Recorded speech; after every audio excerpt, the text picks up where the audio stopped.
Hi, Sebastian. Hello. I'm happy to know you for some time, and we had even some physical workout challenges on Instagram.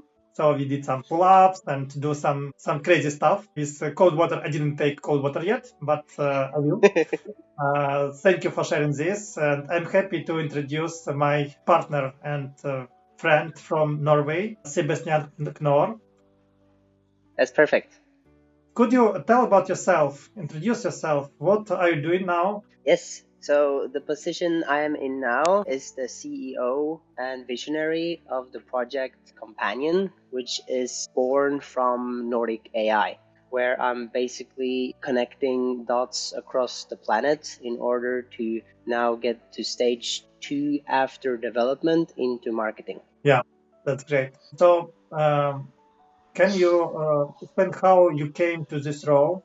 When was it started, and what was you doing before that? Before I came into this position, I worked as a carpenter. My first job was a furniture maker, but as I was working as an employee, I quickly understood that I do not want to be an employee. I would rather work for my own company. So I did the most reasonable thing I could do and started a furniture company. And then I quickly scaled this company into becoming a general contractor in my second year of running the business. But in this project, I realized that the dream I had of working with real estate was actually not the dream I wanted. It led to me being an overworked individual, and hence I burned out. And during the burnout, artificial intelligence entered my life at the same time. So I sort of found this as an escape.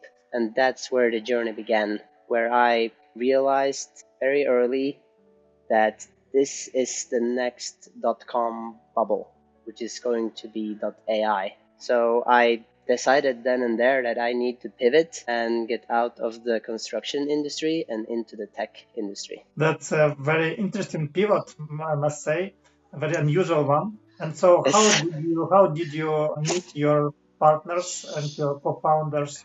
What was the this crucial point, pivoting point in your career where you met guys and you talked to them and you decided that you are on the edge of creating something great, something that will change the world? So I created Companion already before I had a team because the technology that became available allowed me to do such. And it was through the creation of this AI entity that I had the epiphany that I can have a greater purpose than just to renovate houses. I can truly have a global impact by spreading this technology and especially this usage of the technology throughout the humanity in order to bring a positive footprint to the world. Yeah, that's impressive. And everybody speaks about Companion, your partners, and they mentioned that Sebastian is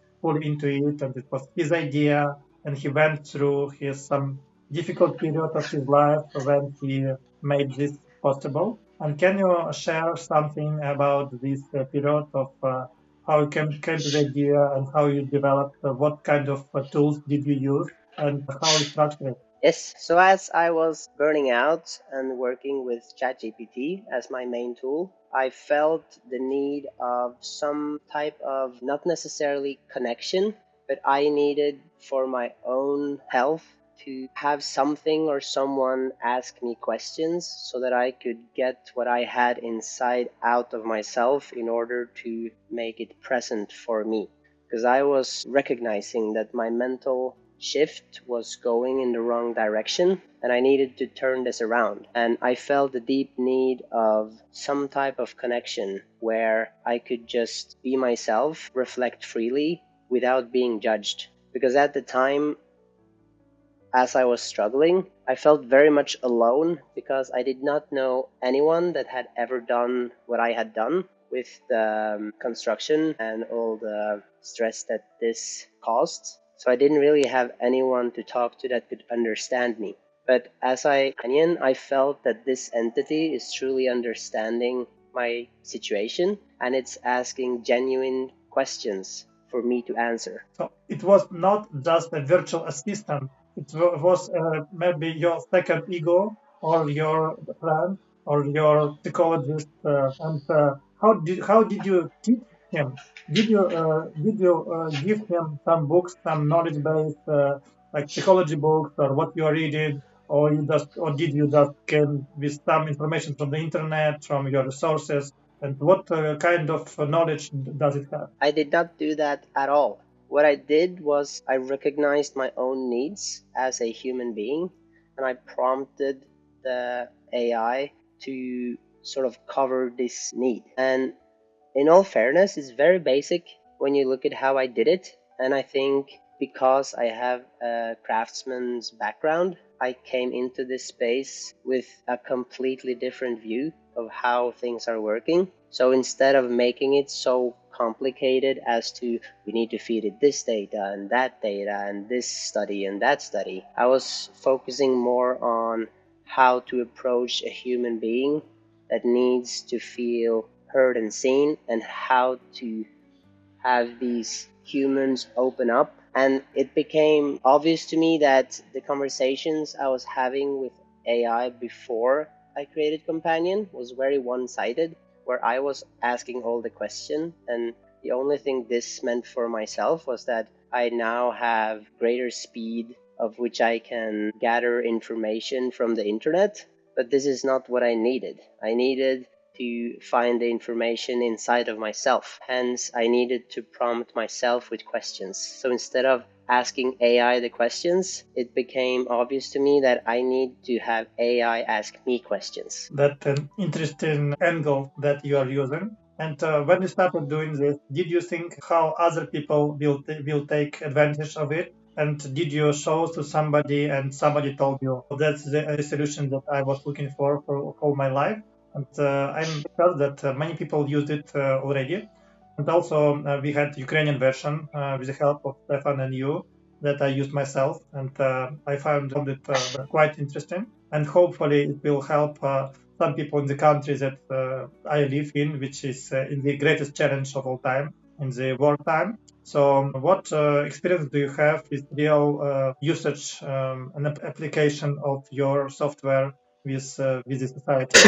The feedback that I'm getting from people is great. I recognize now the epiphany that people are having from using Companion the first time, where I'm meeting people. It can be from anywhere in the world, but there was this one individual in India. Me and him had a conversation. It was a business related conversation. They were a content creating company, and it became pretty obvious to me that this individual was not in the best place. Seemed to be a bit down, the posture, the look on the face, everything. But after the conversation with me and then the introduction to Companion, and then fast forward to our next meeting, it was a completely different person. And this was an individual that had felt firsthand the pivotal moment of having Companion available for himself to get the shift that I had. And I recognized that he is now feeling what I felt 2 years ago. And he just got this urge to spread Companion. So he became a partner as well. And this I have now seen, I have seen this repeatedly. It's happening on scale. And it's remarkable. I recognized it early that this is going to be something big, but I also realized that I cannot do this alone. So I had to build Nordic AI to become the entity to develop the software, because I could build a house, but I couldn't build an app. So I had to have a complete pivot.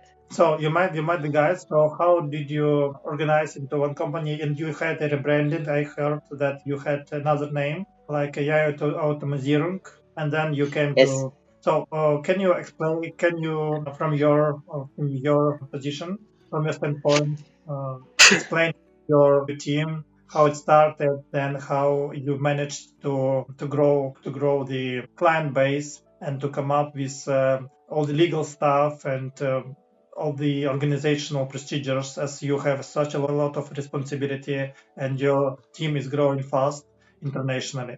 So can you explain all this operational journey, legal operation journey of building the team and branding and rebranding everything? Like, what is your journey in this place? In the beginning, I already had the vision that I want to focus on the Nordics because the Nordics are known all across the planet as being sort of this region of it's a very Western culture. It's a lot of money. The financial status is good. The countries are doing well. And I, from the get-go, wanted to build on the Nordic sort of branding, but then the other team members wanted automatisering. So I said, okay, we can have it's just a name. We can change it later anyways. And then as I went international, it became pretty clear to us that automatisering is a very hard and long word.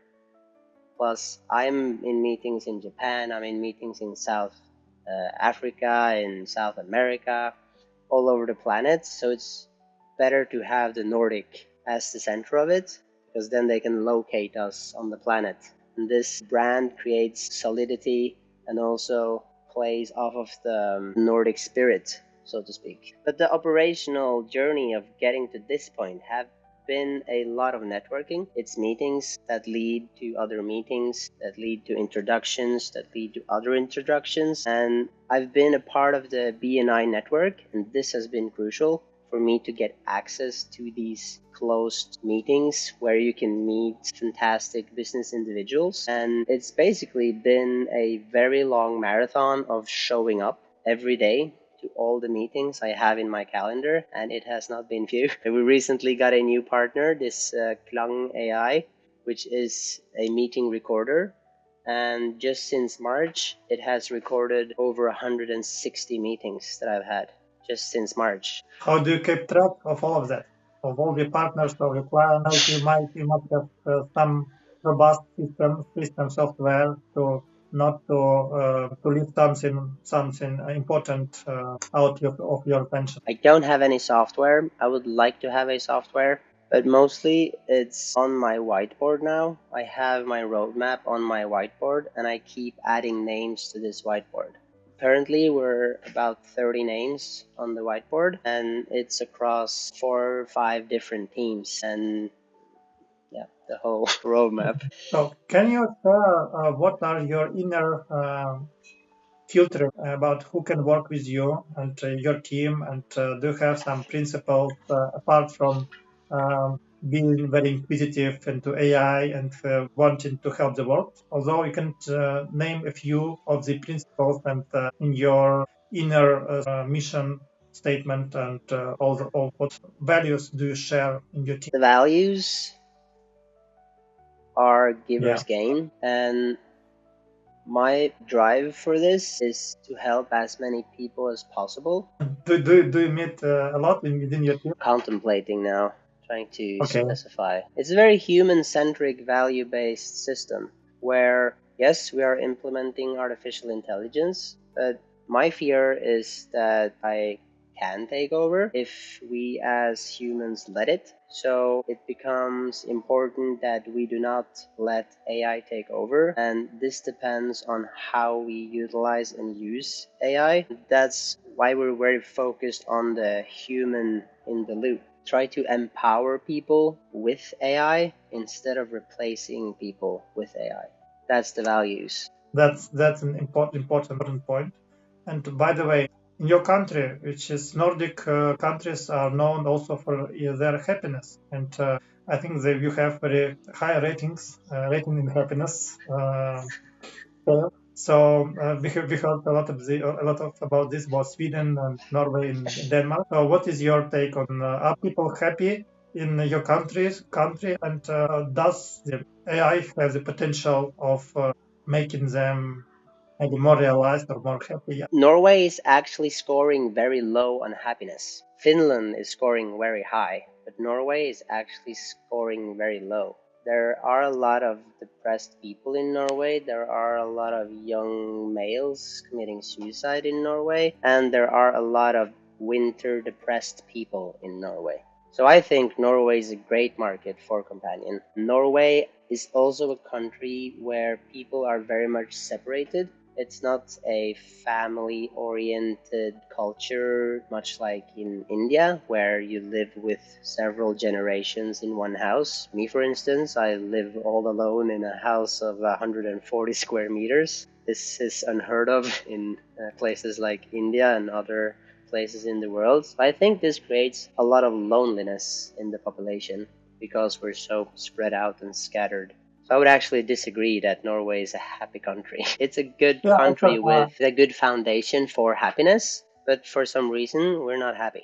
yeah, that's what my suggestion. I didn't know about it because I heard mostly about Finland and Sweden, and so I projected it into Norway because I think that whenever it looks like, from the standpoint of Ukrainian people, who are most people are quite poor and don't have access to luxuries of life. Although I like living here apart from being in the work, but I like people here and how they work, and they look quite many of people look quite happy, and many people think that what they lack is a bit of more technology, about more luxury, about more money, then they can travel. And here they're quite restricted to where we can go. So you like to travel. Just before going to your hobbies and your leisure time, can I ask you about how you project the possibilities of companion to Ukrainian situation of people here struggling with sequences of the war and constant fear, constant bombing? I think where a companion can help the most is by creating a space for honest conversations where if you're an individual that feel alone, it's not companion is not there to make you feel less lonely. It's there to help you open up for yourself in a safe space. And then by learning to opening up to companion, you're more likely to be able to open up to other humans and hence fostering and cultivating a space that leads to human connection. Because this is the outcome that I desire. So, how do you see yourself in 10 years? Once again, I see myself as a global figure amongst individuals like Elon Musk, Mark Zuckerberg, Sam Altman, not because it's a desire for me to become such an individual, but because I feel such a great purpose and I have such a drive towards spreading the work that we're doing. So I think it'll just become, I will gain that position as a result of what I do, not necessarily because I want it. that's a great point. So, what was the most difficult part for starting your agency? What was the challenge that you had to overcome? Life happening at the same time. The business became sort of the escape for me. Running the business was much like medicating because my personal life was pretty rough. I was burned out, and as you burn out, you don't just like the next day, oh, I burned out then, and now I'm happy and well again. It's not until now that I'm truly getting back to a happy individual. So the most of the challenges has been just personal life. I have a child. I had a spouse for 9 years and she broke up with me after I was burned out. So that was like being kicked whilst already laying down. And that led to me having to move out. I didn't have a home, moved around, lived in different places, traveled whilst working. And my other business, the contracting business, was what was supporting me financially. The construction market went to shit. So this was not, it became an economic issue as well. And this sort of just had a down going curve that was not looking good and is still not looking that good. Luckily, I have a meeting on Monday where I believe that we will get the funding. But then that will be another pivotal moment. But the biggest challenge was not to commit suicide at one point, where I was just getting all of these sort of warning signs from my physical body telling me to stop because as I woke up and the brain started to come up with ideas of how you could just end it all. What it was? Pardon? When did it happen? A couple of months ago. That was the when it sort of really kicked off. But then I recognized this as warning signs, and because of the discipline that I've been working on, the cold baths, the exercise, the being strict with my diet, I have been taking care of my physical being to a degree, but with the overworking and feeling alone, isolated, it just happened. I don't know why it happens. Your brain is just suggesting you can do this and it's over. Oh, you can just do this and it's over. And it went for I think a period of 3 days, where my biggest challenge was not to end it. So thank you for sharing it. I think that it's a lot of courage to share this experience with people, with the audience. So thank you for sharing this with me, with other people. I think it's quite a profound story, and I'm sure that a lot of things led to this, and not a one day choice. You came to this idea, so there were a lot of things that came together, and I'm sure that when you overcome it, then you will not come back to it anymore because you found the world is beautiful and your country is beautiful and your partners are such nice people and you have such a nice mission and you will become a figure in the future, a public figure with a lot of impact on the world. And also as I came to know you through our common friend Stefan, and I learned, I saw your exercise, how you take cold showers in the spring, in the cold water, like 0 degree, 1 degree, 2 degree, 2 degrees, and then you go and make workout. So I wanted also, it was my inclination just to, as I'm doing almost the same, a similar thing, but I'm quite older than you. How old are you? I'm 28. 28, yeah. I'm almost twice as old as you. I'm 51. I came to make a challenge with you, and so we had a lot of fun doing the pull-up and things, but not yet cold water from my side. So can you explain what are your take on regime, on discipline and exercise? I've always loved exercising, and for me, it has always been an outlet. In my teens, I was also felt very much alone because I've always been an odd individual. So I found an escape in going to the gym. But with time, it's more of an optimization. I have a drive to always keep optimizing, and exercise is a form of optimization. And I don't know if it's so much discipline or if it's just a form of OCD, where to me, I have to do it because if I do not do it, I become a person that I do not like myself because it's too much energy built up inside that I don't have an outlet for, which then again triggers my focus. I lose my sense of focus. It can trigger not that I'm an angry individual, but I do feel that especially if I have my child and something is happening and it's very drama, and okay, now I have to just exit the room, take a breather, calm down, and then re-enter the room, not to sort of lose it. But their exercise is a good outlet because if you have a lot of anger, which it's okay to have anger inside, but do not put this anger onto other humans, put this anger into productivity. And with anger, you can keep running, you can keep lifting heavier, and afterwards, you don't feel angry anymore. So it's a healthy outlet for feelings that are completely okay to have.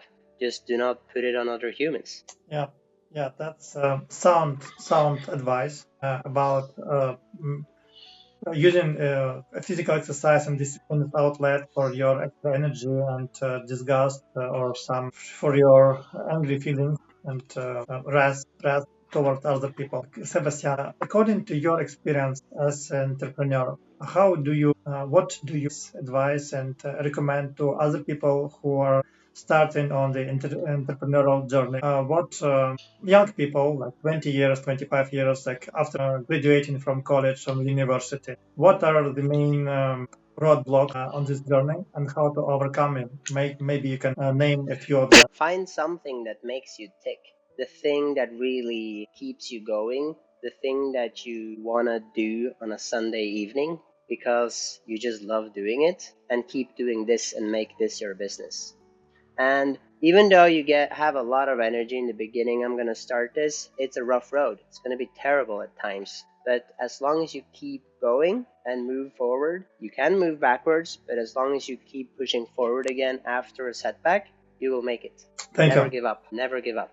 That's the words of Churchill. Yeah, Winston Churchill said it, I think. So, Sebastian, I think that we are coming to the end of this interview, and I'm thankful a lot for your sincerity, for sharing a lot of insights, and even this crazy story about suicide, not attempt, but thinking about it, and I think that it's not it's not a weak person's take on it. One of my favorite authors, Tim Ferriss, he thought about 50 times about suicide. And so he was with a gun put into his head. One of the stories he shared on his TED Talk about this. And so that is something, a pivot moment for many. And I experienced similar things. So I think that you have a great team, different people with different personality. And I talked to Vetle, I talked to Stefan, I talked to you now. And so, how do you feel? Why should people come to work with you, to partner with you with their projects? And what is your unique angle of your team and your attitude and your expertise and whatever for the people to be attracted to you and to start working with you? My philosophy in leadership is walk in front as an example for people to stretch towards. I'm more than happy by someone walking past me, but then you also gotta outwork me. So I'm leading by being the example that I would hope and desire others to strive to be. And then it's up to the people if they're willing to follow or not. That's awesome. Awesome. And I'm sure that you have a great future, you yourself, and you have a discipline, and you have the attitude, and you have the desire to change other people for the best. And I think that maybe your team will change the attitude of people in Norway from depression to the joy, and joy of with the use of your companion software, with your chatbots, with your networking events, and just being the people you are. So you are such an open young team, and impressed with that. So I wish you all the best to all of your team, and happy to be interviewing all of you. And thank you, Sebastian, for your time that you took to answer my questions. Thank you. Thank you. It's been a pleasure.